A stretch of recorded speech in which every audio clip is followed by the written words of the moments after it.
Kuliah kita pada hari ini adalah manajemen kualitas air. Nah, di dalam dunia budidaya ikan, kita itu mengenal satu pameo, bahwa esensi dari budidaya ikan itu sebenarnya adalah piara air. Jadi ada istilah piara ikan atau piara udang sama dengan piara air, ya. Karena bukannya ingin menafikan faktor-faktor lain, tetapi faktor yang pertama itu kan adalah media hidupnya, ya. Makanan bukan tidak penting, tapi kan kalau tidak ada pakan, mungkin ikannya masih bisa bertahan hidup meskipun kondisinya pertumbuhannya mungkin kerdil atau bagaimana. Tapi kalau airnya yang bermasalah, ya kebayangkan kalau ada faktor racun, ada faktor yang menghambat kelangsungan hidup dari ikan, pasti ikannya akan langsung mati, ya. Nah, jadi dalam konteks inilah manajemen kualitas air ini materinya diisi bagaimana pengaturan-pengaturan atau bagaimana kontrol dari parameter-parameter kualitas air itu, sehingga parameter-parameter itu berada pada kisaran-kisaran yang akan mendukung baik keberlanjutan hidup maupun kesejahteraan ikan, sehingga ikan bisa bertumbuh dengan baik, ya. Nah, mengapa kualitas air itu penting? Nah, saya sudah sampaikan tadi bahwa masalah kualitas air memegang peran yang sangat-sangat vital karena dia adalah media. Air itu adalah media tempat ikan hidup, ya. Tempat organisme air hidup. Sehingga faktor yang paling vital atau yang paling pertama bisa memberikan efek adalah kualitas air. Jadi kita sering menemukan masalah-masalah bahwa ikan tidak tumbuh besar. Nah, kemudian terjadi kematian massal mendadak. Jadi kalau misalnya ikannya hanya mati 1-2 ekor, biasanya itu orang mencurigai ada penyakit, ada serangan parasit. Tapi kalau mati massal, wah, itu pasti ada masalah dengan air. Nah, kita sering di lapangan menemukan adanya kasus-kasus di mana ikan tiba-tiba mengambang dan mati. Dan inilah yang menjadi konflik juga di masyarakat kalau ada penggunaan bersama air pada pertanian dan perikanan, ya.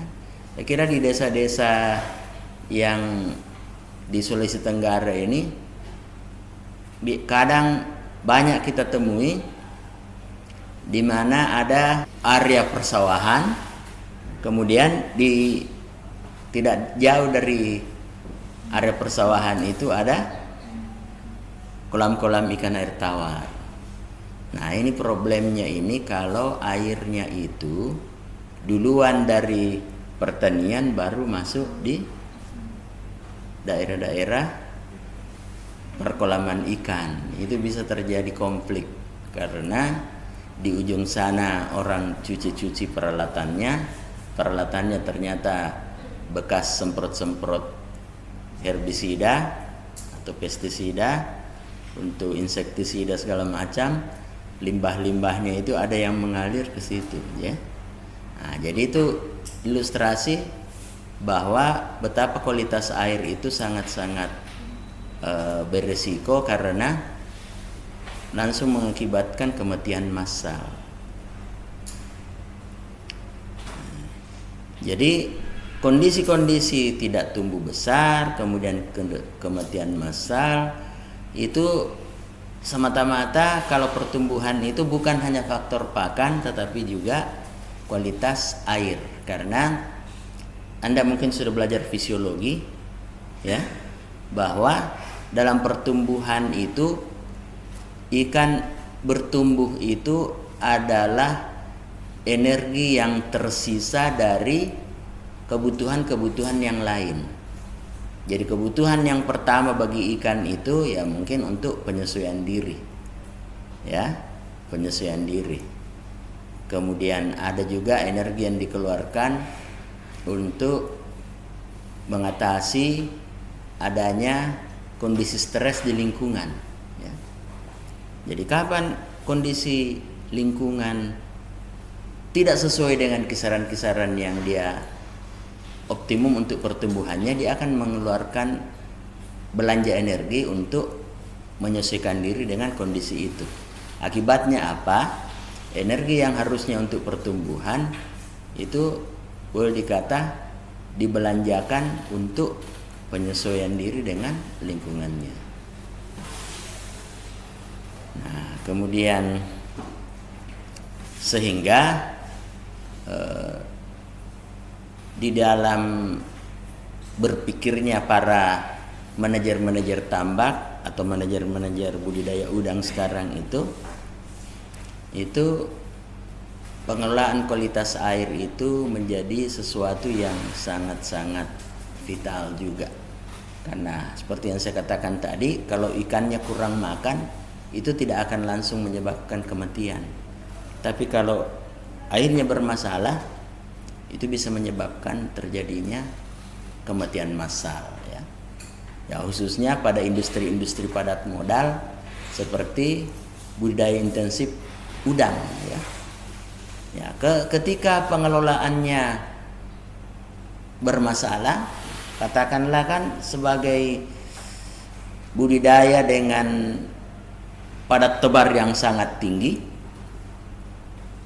maka kita harus juga memikirkan apakah kebutuhan oksigen dari udang yang padat itu ya, yang ekstrim mungkin sampai berapa. Nah, bisa bayangkan itu kalau sepadat itu, ada mungkin yang lebih ekstrim lagi di atas itu ya. Jadi oksigen harus disiapkan. Bagaimana caranya? Ada kincir ya, budidaya udang yang modern kan selalu pakai kincir. Nah, kebayang enggak kalau tiba-tiba listriknya mati?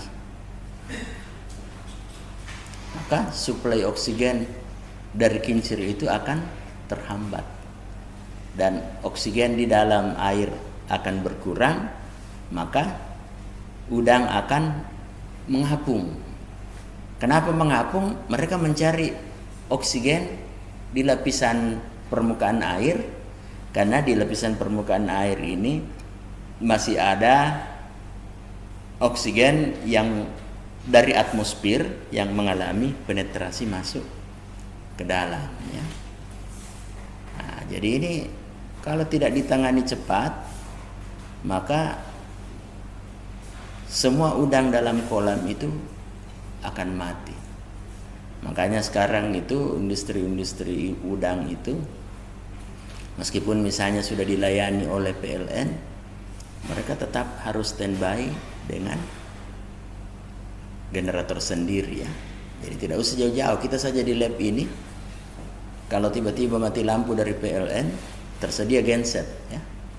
Karena kapan tidak disuplai segera oleh genset, ya itu aerator tidak berfungsi ya, ada kemungkinan ya, bahkan bukan lagi ada kemungkinan, senior-senior Anda itu ada yang penelitiannya gagal kemarin gara-gara terjadi masalah dengan listrik ya. Jadi ada PLN-nya mati siang hari, tidak sadar bahwa PLN mati.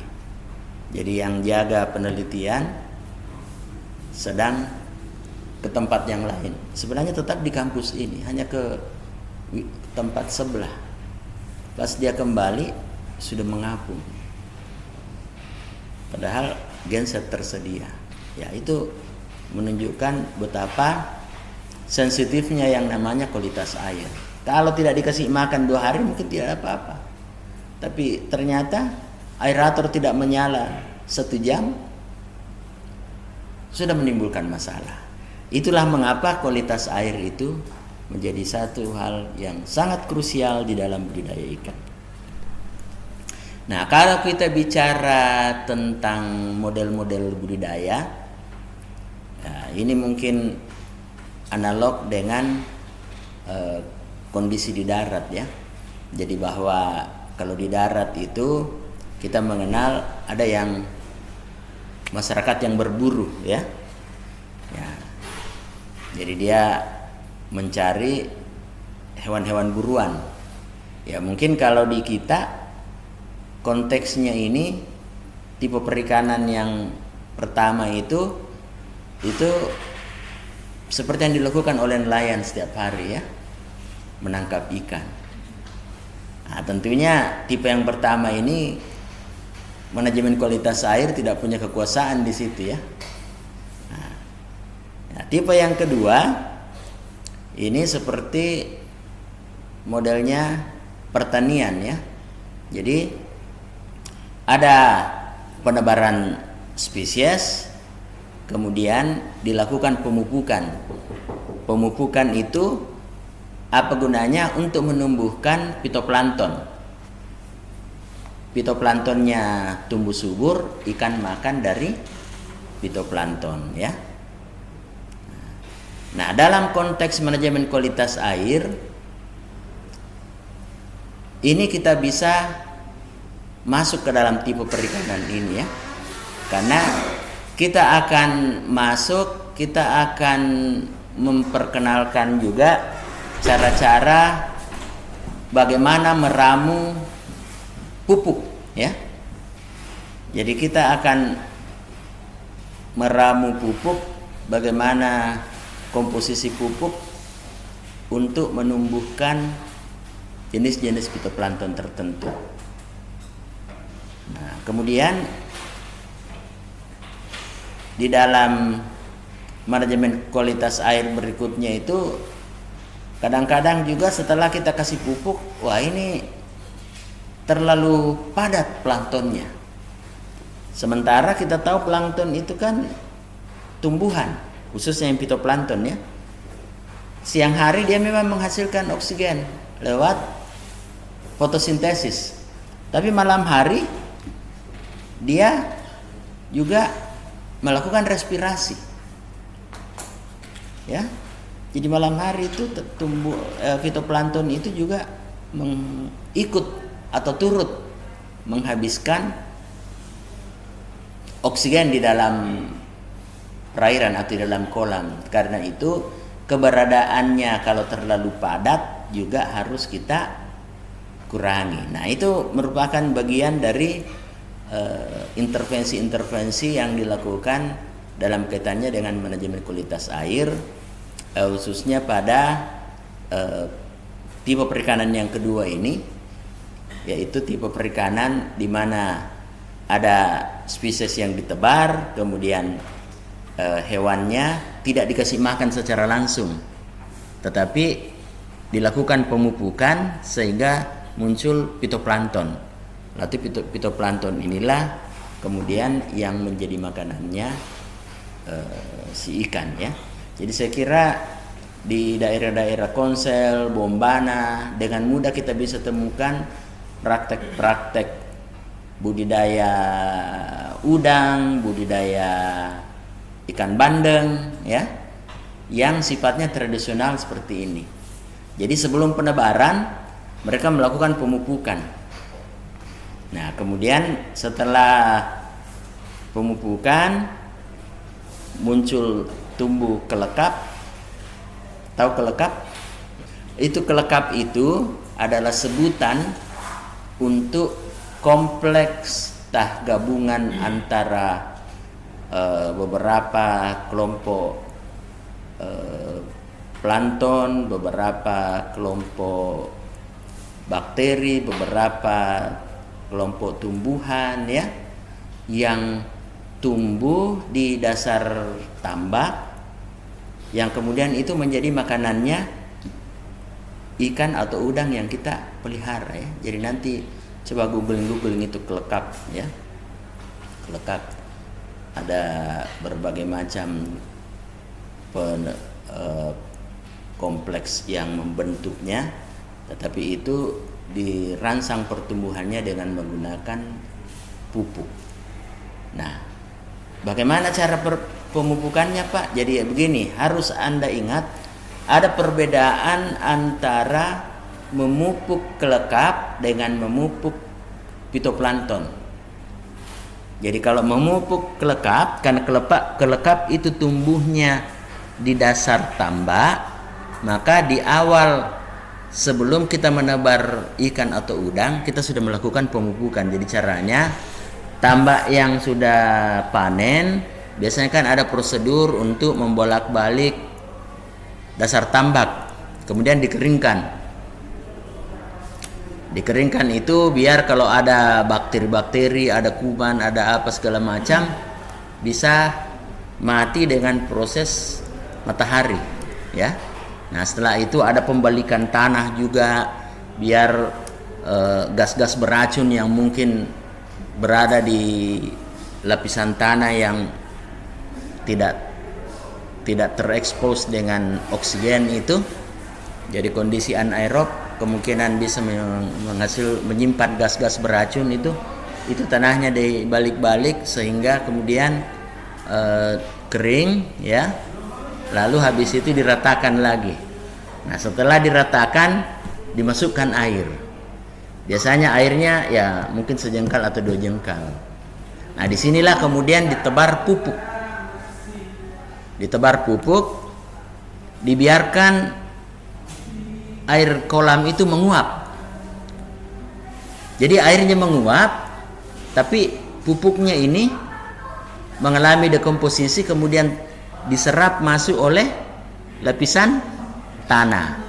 Nah, itulah yang disebut dengan teknik pemupukan untuk menumbuhkan kelekap. Nah, itu tergantung kepentingannya atau mungkin juga dukungan modalnya. Orang biasa mengulang proses pemupukan ini sampai 2 kali ya. Jadi habis itu isi air lagi sejengkal atau 2 jengkal begitu, tebar lagi pupuknya, biarkan lagi mengering.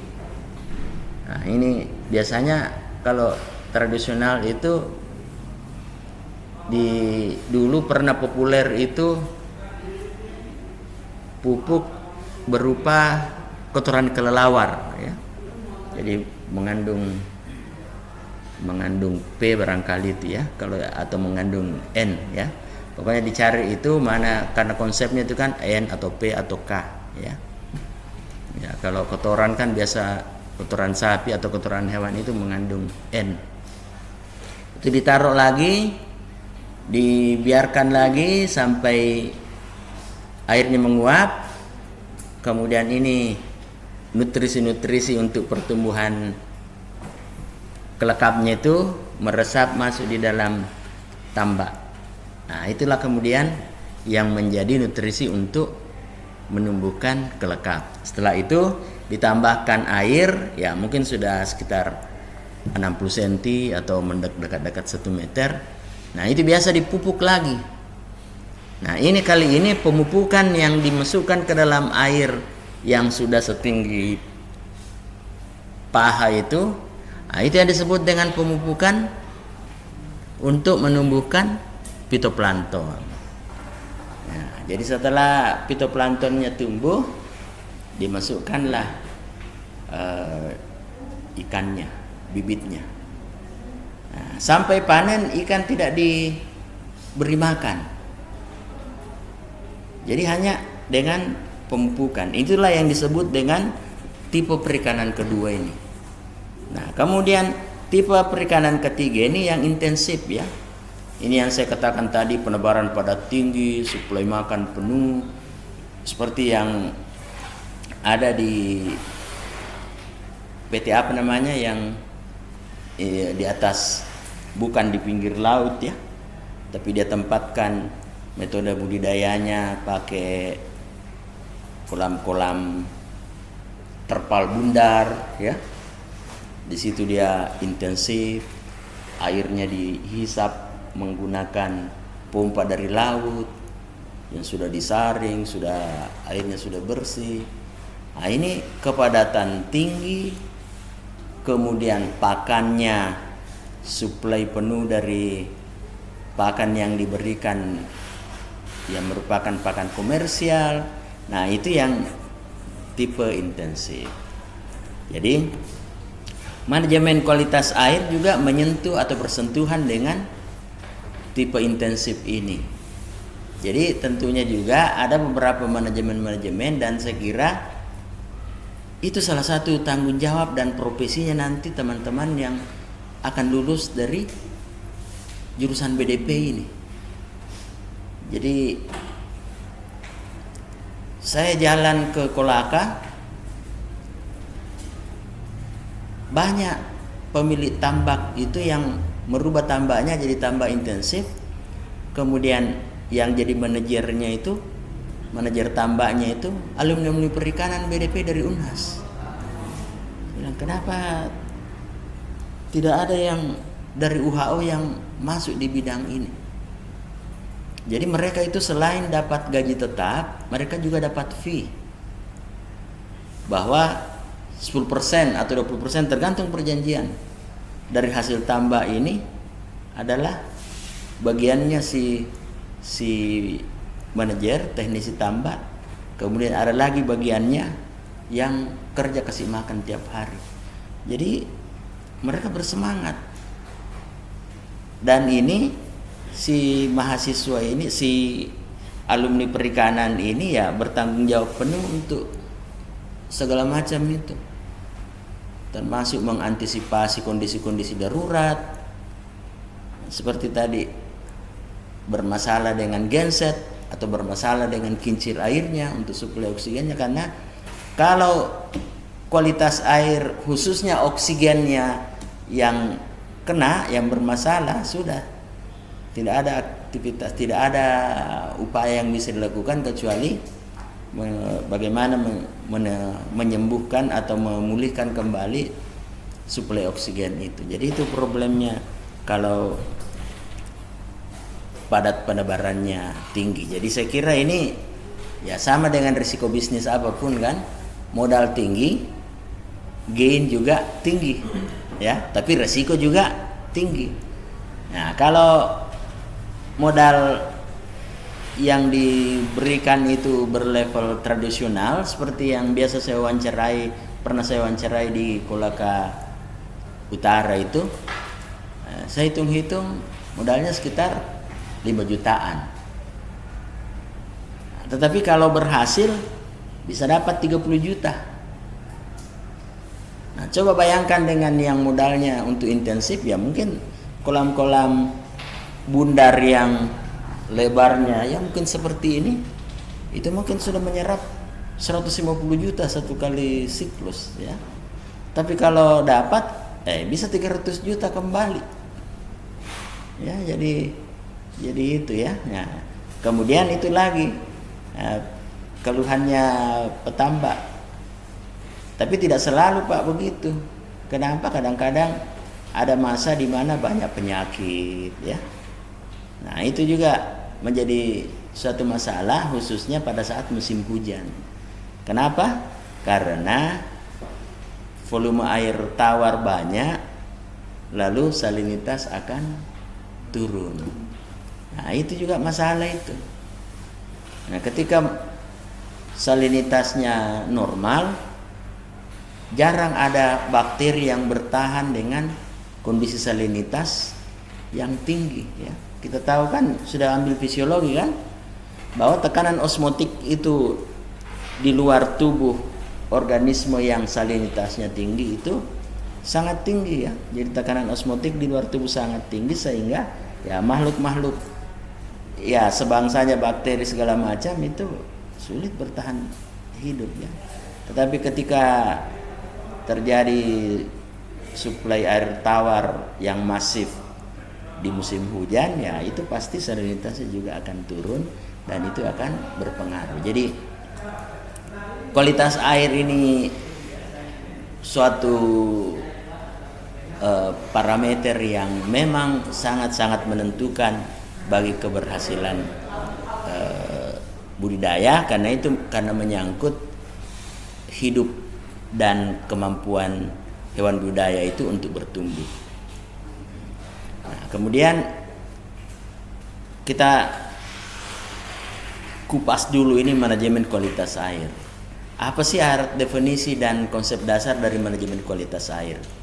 Saya kira kalau kita berbicara manajemen, ini adalah kata yang umum ya. Di Fakultas Ekonomi mungkin ada manajemen keuangan, manajemen sumber daya manusia, ya. Pokoknya kata manajemen ini umum ya. Nah, kalau kita membuka apa sih definisi dari manajemen ini, adalah ilmu yang mempelajari bagaimana menggunakan sumber daya untuk mencapai tujuan ya. Jadi how to use resources to get goal ya. Bagaimana mengatur atau menggunakan sumber daya untuk menghasilkan goal. Jadi goal di sini bahasa Inggris bukan golnya sepak bola ya. Ya, goal dalam bentuk apapun, artinya tujuan. Bukan golnya sepak bola, tapi bisa juga dibawa ke sepak bola. Saya kira pelatih juga itu menerapkan manajemen. Bagaimana memanage sumber daya? Sumber dayanya apa? Semua pemainnya kan, dia punya back, dia punya sayap, dia punya penyerang, dia punya kiper. Nah, dia atur itu. Kalau melawan tim ini kita harus memasang pola permainan berapa, kemudian siapa yang dia pasang sebagai penyerang, siapa yang dia pasang sebagai back. Kalau dia merasa kekuatannya kurang kuat, dia perkuat di backnya. Yang penting bisa seri, katanya kita sudah bisa masuk ke semifinal dan seterusnya. Saya kira ini manajemen juga seperti itu. Manajemen keuangan atau perusahaan juga ya, bagaimana sumber daya yang dimiliki itu bisa menghasilkan keuntungan sebanyak-banyaknya. Sementara kualitas air ya variabel fisik, kimia, biologi yang mempengaruhi kelangsungan hidup ikan. Sehingga kalau manajemen kualitas air, nah, bagaimana menggunakan sumber daya yang ada? Apa sumber daya kita? Nah, kita sudah belajar di sini, berarti kita punya sumber daya ilmu. Nah, kemudian apa lagi? Ya, kita sudah belajar di sini, kita tahu bahwa misalnya kalau pH-nya rendah, kita pakai bahan apa? Kita pakai kapur. Kalau fitoplanktonnya rendah, kita pakai apa alatnya? Pakai pupuk. Nah, kalau terlalu banyak fitoplanktonnya terlalu padat, kita pakai apa? Ya, mungkin kita pakai apa yang bisa membuat supaya plankton itu menjadi berkurang ya sampai kalau yang paling ekstrem kita menggunakan algasida. Nah, jadi ya saya kira semuanya kita tahu bahwa yang paling bagus itu memang yang sedang-sedang saja ya. Fitoplanktonnya sedikit kita pupuk supaya dia tumbuh. Kalau terlalu padat ya kita kurangi dengan menggunakan algasida. Jadi algasida itu bahan untuk mematikan alga ya. Nah, jadi saya kira dengan menggunakan alat, menggunakan ilmu, menggunakan bahan, kita terapkan semua di dalam mengontrol kualitas air itu supaya berada pada kisaran-kisaran optimum untuk mendukung pertumbuhan ikan dan udang dan apapun yang kita budidayakan di air. Sehingga dengan keberhasilan pengendalian kisaran-kisaran parameter kualitas air ini pada kisaran yang optimum, kita harapkan akan dihasilkan suatu panen yang menguntungkan. Jadi jangan hanya mengatakan panen yang berhasil, karena bisa saja panen berhasil tapi kita rugi. Ya ibaratnya udangnya kamu kasih makan emas, tapi lebih mahal emasnya daripada harga udang yang dipanen. Jadi jangan juga seperti itu ya. Nah, jangan juga misalnya bilang, Pak harus pakai ini, harus pakai ini. Jadi kita harus mikir bagaimana cara supaya secara ekonomi tetap bisa berkelanjutan ya. Karena kapan jor-joran dana untuk kualitas air ya, sedangkan hasilnya tidak ada ya, itu juga tidak akan sesuai dengan goal yang harus kita tetapkan sebagai seorang pembudidaya ikan ya.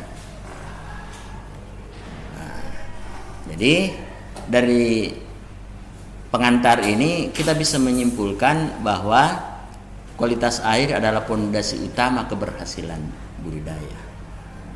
Nah, kemudian dalam konteks budidaya yang paling krusial itu adalah oksigen ya, karena ya namanya makhluk hidup, kita tidak bernapas saja 1 menit mungkin sudah pingsan, sudah apa ya. Nah, kemudian amoniak itu racun. Dari mana itu datangnya amoniak? Itu dari perombakan bahan-bahan organik yang menjadi sisa-sisa pakan, khususnya untuk tipe perikanan ketiga tadi ini. Kalau kita bicara kualitas air di situ ya. Jadi secara teori itu dikatakan bahwa ketika kita memberi makan kepada udang, khususnya budidaya udang, yang termanfaatkan untuk udang itu, yang terserap untuk udang itu katanya paling sekitar 30-40%. Berarti 70%-nya, 60%-nya itu kemana? Dia menjadi sisa pakan yang tak termanfaatkan oleh udang. Menurut Global Seafood Alliance 2018, efisiensi konversi protein pakan udang ke protein udang adalah sekitar 25-31%, dihitung dari FCR 1,5 dengan protein pakan 38% dan protein kasar udang 17%. Ini berdasarkan referensi yang dapat Anda baca di sini ya. Jadi kalau efisiensi konversinya itu sekitar 25-31%, itu berarti 69-75% dari pakan itu akan terbuang, dan ini berpotensi jadi amoniak yang dapat merusak kualitas air. Nah, sisa pakan yang tidak termanfaatkan ini kalau melewati perombakan bakteri dalam kondisi anaerob begitu, bisa menghasilkan bahan-bahan yang toksik untuk udang. Ada amoniak, ada juga namanya hidrogen sulfida. Nah, itu hidrogen sulfida juga itu sangat-sangat mematikan. Ya. Amoniak sangat-sangat mematikan. Nah, dalam kondisi amoniak tinggi, ikan dan udang mati. Tapi pada kondisi yang dibawa dari konsentrasi yang membunuh, dia itu sudah menghambat pertumbuhan. Ya. Nah, itu. Kemudian faktor yang penting yang lainnya plankton. Jadi plankton ini jangan Anda berpikir bahwa Pak, kalau saya pakai di tipe perikanan ketiga tadi yang semuanya serba dikasih makan 100% dari pakan luar, pakan buatan, tidak usah dong saya tumbuhkan plankton. Nah, jangan salah, plankton tetap dibutuhkan. Kalau begitu apa gunanya Pak? Ya, kita tahu kan plankton, khususnya fitoplankton, menghasilkan oksigen ya. Jadi dia bisa menjadi supplier oksigen. Kemudian pada saat awal penebaran ya, udang itu kan yang ditebar itu masih yang mungkin postlarva 20 ya. Artinya baru 20 hari terlepas dari masa dia jadi larva, itu dia belum bisa makan secara langsung itu pelet. Jadi dia pasti akan masih memakan fitoplankton yang ada di kolam. Kemudian yang ketiga, yang paling penting adalah fitoplankton itu memberi fungsi sebagai shelter, naungan. Kalau kita misalnya berada di lokasi pinggir jalan terus matahari bersinar terang, ya kita biasa minggir-minggir di bawah pohon. Ya, pohon itu bisa disebut sebagai shelter. Nah, kalau hewan ikan dan udang, apa shelternya? Shelternya ini adalah kepadatan fitoplankton. Jadi kepadatan fitoplankton yang membuat pandangan mata kita tidak bisa tembus ke dasar perairan. Nah, itu adalah bagian dari shelter yang digunakan oleh hewan ini, ikan ini untuk beraktivitas. Kita tahu kan hewan-hewan yang kita budidayakan itu banyak yang nokturnal. Dia makan atau aktif makan di malam hari. Nah, kalau siang terang matahari cerah, dia tidak keluar. Tapi kalau ada fitoplankton, dia bisa mengesankan bahwa di dalam itu masih gelap-gelap begitu. Jadi dia masih beraktivitas untuk cari makan. Nah, kemudian yang kedua, itu kalau ada shelter, matahari itu tidak tembus langsung ke dasar.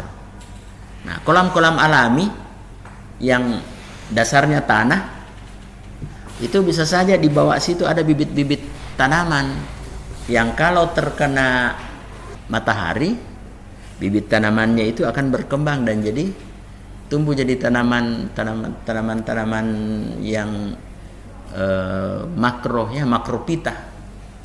Nah, itu akan menyulitkan juga kita itu harus memangkas lagi itu. Kecuali sekarang kalau tambak-tambak intensif yang tipe perikanan ketiga tadi itu umumnya di tambak itu mereka sudah melapisinya dengan terpal, ya. Dilapisi dengan terpal, baru diisi air, baru udang dipelihara di situ. Sehingga ketika panen tidak terlalu susah untuk mengangkut sisa-sisa pakan yang kita cerita tadi, yang sisa pakannya itu sampai 60 sampai 70% lah, ya, hanya sisa pakan. Itu lumpur-lumpur sisa pakan itu bisa dibersihkan dengan mudah karena tanahnya sudah terlapisi oleh terpal, ya. Meskipun juga ya itu ada cost-nya juga, ya. Ada cost. Kemudian ada kelemahannya. Apa kelemahannya kira-kira? Kalau kita ada tenda, ada matahari, kita di bawah tetap merasa adem, kan? Artinya apa? Tenda ini tidak meresap suhu. Ya. Jadi kalau tambak juga pakai terpal. Nah, kalau bedanya dengan tanah kan kalau ada suhu air meningkat, suhu air itu akan terserap oleh tanah, ya. Nah, kalau terpal dia terisolasi di situ. Jadi harus diperhatikan juga. Jangan ujuk-ujuk misalnya kalian KKN atau apa, oh bagus kalau pakai terpal, Pak. Nah, Anda lupa bahwa harus mempertimbangkan juga bahwa kalau kolamnya itu sudah pakai terpal, suhu di sini akan menjadi lebih tinggi. Sehingga untuk mengatasinya mungkin kedalaman air harus ditambah dibandingkan dengan kalau kita menggunakan menggunakan kolam dengan tanah dasar yang tanah, kan. Nah, itu yang terjadi. Ada satu tambak di tempat saya di Sulawesi Selatan itu, di Baru itu, ketika dia beli tambak itu adalah tambak tradisional. Tambak tradisional kan tidak dalam-dalam amat, ya. Ya, mungkin karena pemiliknya pergi jalan ke Jawa atau dia lihat di media sosial atau di mana, dia kasih juga terpal.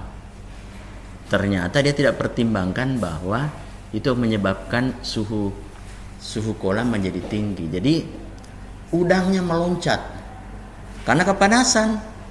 Jadi udangnya itu banyak yang mati di sepanjang pematang. Udangnya lompat lalu tergeletak di pematang itu. Jadi saya cuma dengar ceritanya, saya pergi ngobrol dengan yang bekerja di situ, saya bilang, "Oh, salah. Ini jadi panas." Airnya mau ditambah, kolamnya dasarnya rendah. Kalau mau ditambah lagi, katanya sudah tinggal sejengkal daripada ujung pematang. Jadi ya itulah, jadi teknologi-teknologi yang asal meniru tanpa mempertimbangkan ini. Jadi sebenarnya disitulah tugasnya Anda ini sebagai sarjana perikanan. Ya kalau menurut saya ilmu yang harus Anda kuasai itu manajemen kualitas air. Dengan SPI menempel di nama Anda harus kuasai itu kualitas air, khususnya manajemennya. Bagaimana menaikkan pH yang rendah, bagaimana menurunkan pH yang tinggi. Kalau mungkin garam tidak susah ya, tambah air. Tapi kalau mau menaikkan bagaimana?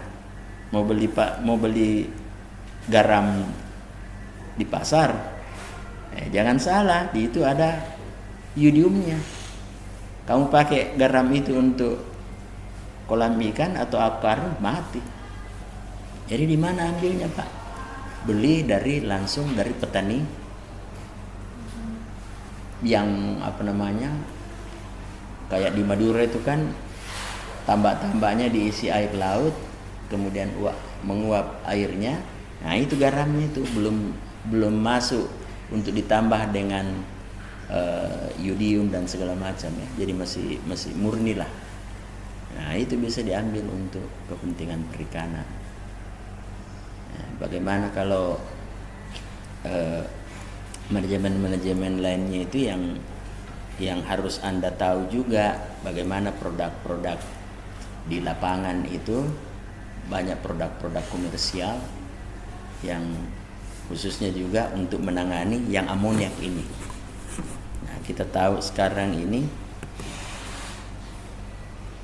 banyak produk-produk dalam bentuk apa ini? Dalam bentuk probiotik. Jadi dia jual bakteri-bakteri yang diiklankan bisa mengurai amoniak. Ya. Jadi kan ada yang tahu mungkin EM4,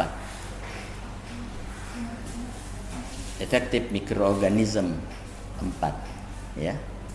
Di suatu mikroorganisme, satu produk komersial dari peneliti Jepang.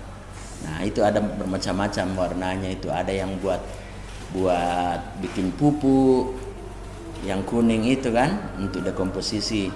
Ya mungkin siapa yang dari daerah-daerah pertanian mungkin kenal itu, jerami mau dijadikan pupuk, kotoran hewan mau dijadikan pupuk, itu difermentasi dulu pakai EM4 yang warna kuning itu ya. Kalau perikanan ada yang warna merah jambu itu ya, untuk penguraian ini. Jadi itu juga produk-produk yang sifatnya komersial untuk mensupport budidaya. Jadi sebenarnya intinya adalah saya mendukung Anda untuk belajar dan jangan terpaku pada materi yang ada di sini ya. Kita mungkin ketemu saya ini hanya 4 kali karena kita ada 4 dosen ya. Nah, tapi baca dan baca ya.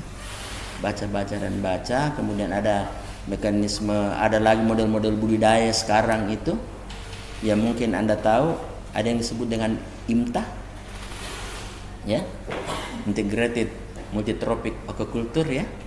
Bagaimana misalnya tadi itu pakan yang 40% saja yang termanfaatkan itu tidak menjadi racun untuk lingkungan ya. Maka orang masukkanlah misalnya organisme lain yang akan memanfaatkan itu. Ada kerang darah, ada kerang hijau ya. Nah, kerang darah itu kan menunggu dipelihara di dasar untuk memanfaatkan sisa sepakan yang jatuh ke situ ya. Nah, jadi ini secara umum ini ada pengelolaan secara garis besar saja, ini belum detail-detailnya ya. Pengelolaan nutrien dan plankton ya. Jadi nah, terkait dengan pengelolaan nutrien dan plankton ada beberapa masalah yang sering muncul ya. Yang pertama pH asam. Bagaimana cara mengatasinya? Ya perlu pengapuran. Ya mungkin saya perlu gambarkan di sini. Saya ingin menjelaskan bagaimana terbentuknya keasaman dalam pH itu ya. Nah, jadi kita tahu kan bahwa kalau terjadi respirasi itu kan C6 H12O6 yang kemudian kita dengan bantuan O2 dia akan mengeluarkan CO2 tambah H2O. Nah, ketika terjadi respirasi keluar karbon dioksida. Karbon dioksida ini memiliki kecenderungan untuk menyebabkan penurunan pH. Nah, kenapa bisa? Karena CO2 ini gabung dengan H2O bisa secara teori membentuk H2CO3 ya. Nah, kemudian ini membentuk lagi HCO3 ya. HCO3 tambah H+ ya. Jadi Anda lihat di sini, jadi karbon dioksida di dalam perairan, ini dalam air ini, di dalam kolam, itu akan membentuk H2CO3. Nah, ini membentuk lagi HCO3 minus ya. HCO3 minus menghasilkan H+. Nah, kita tahu H+ itu adalah asam. Inilah yang akan menjadi sumber untuk penurunan pH, mengalami penurunan ya. Nah, kemudian dikatakan bahwa kalau pH asam perlu pengapuran. Apa itu kapur? Kapur itu ada CaCO3 ya. Ada juga MgCO3 ya. Ini kalsium karbonat. Bagaimana peran kalsium karbonat yang menetralkan terjadinya keasaman ini? Ini CaCO3 kalau ketemu dengan H+, ini akan ditangkap menjadi H2CO3. Jadi sama dengan prosesnya ini ya.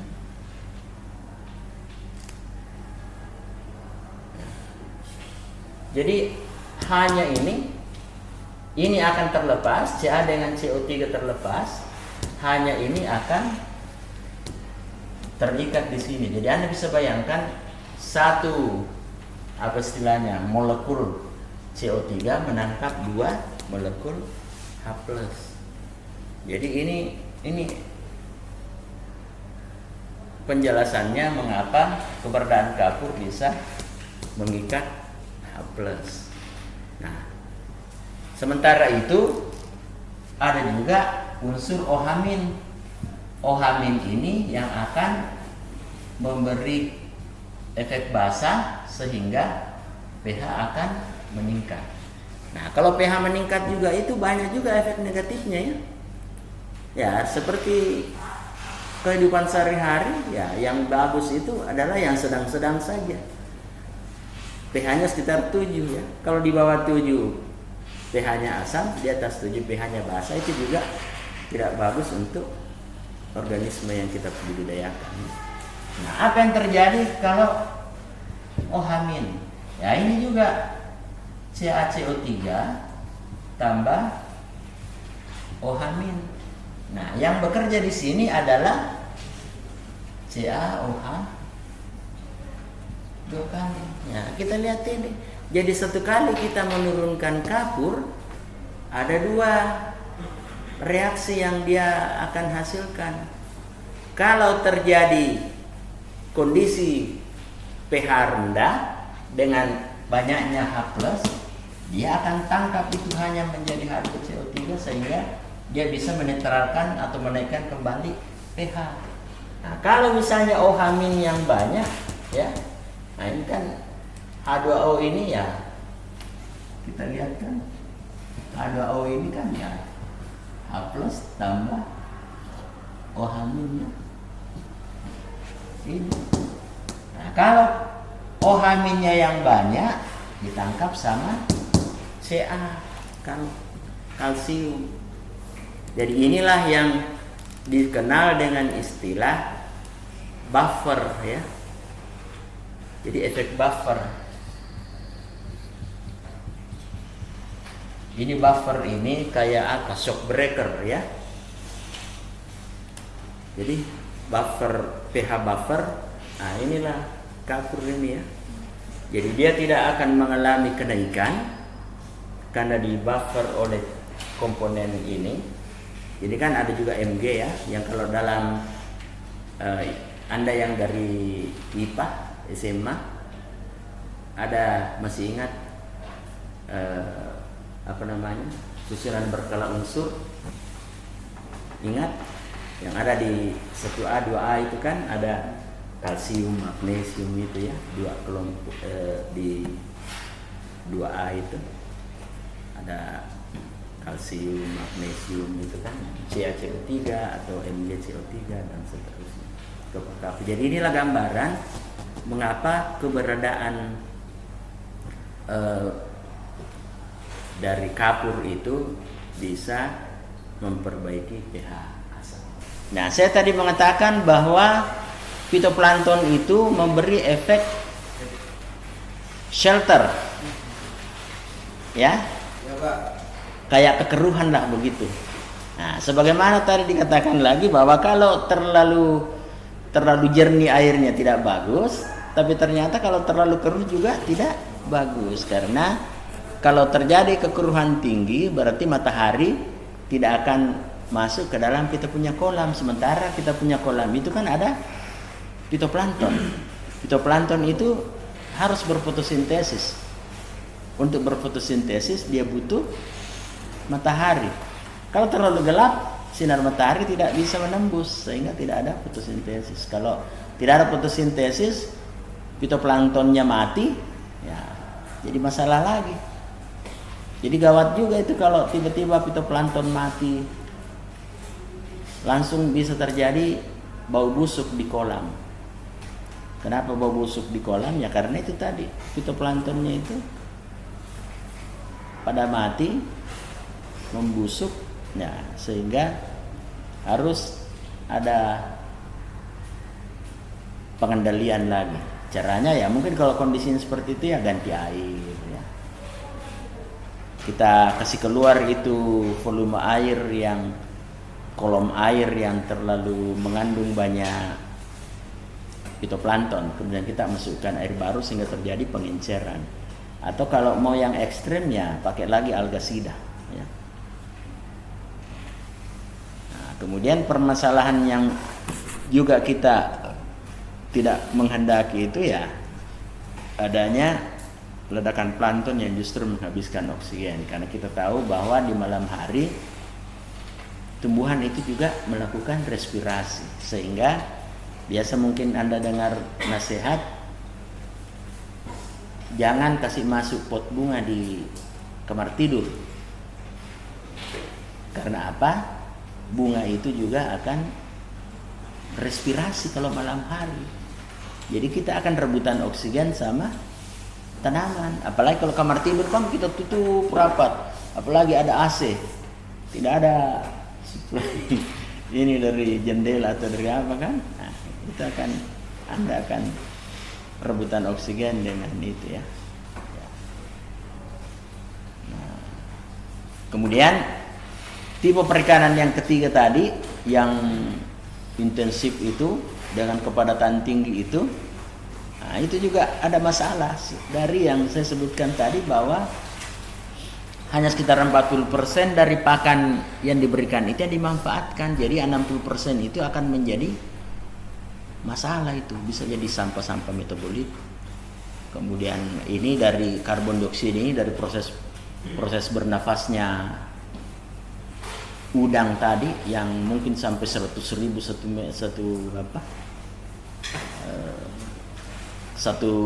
satu hektarnya itu bisa sampai 2 juta individu ya. Saking padatnya itu sekarang teknologi itu. Sementara kita punya masyarakat yang tradisional itu paling tinggi 10.000 satu hektar. Kalau 10.000 satu hektar itu berarti berapa itu? 1 ekor 1 meter. Coba bayangkan. 1 ekor 1 meter. Sementara dia kalau sampai misalnya 1 meternya itu 100 ekor, berapa itu?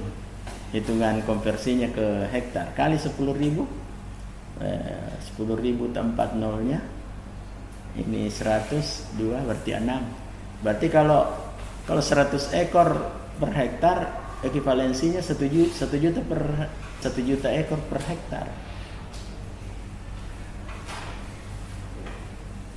Bayangkan itu, kasih makan 10.000 1 juta ekor per hektar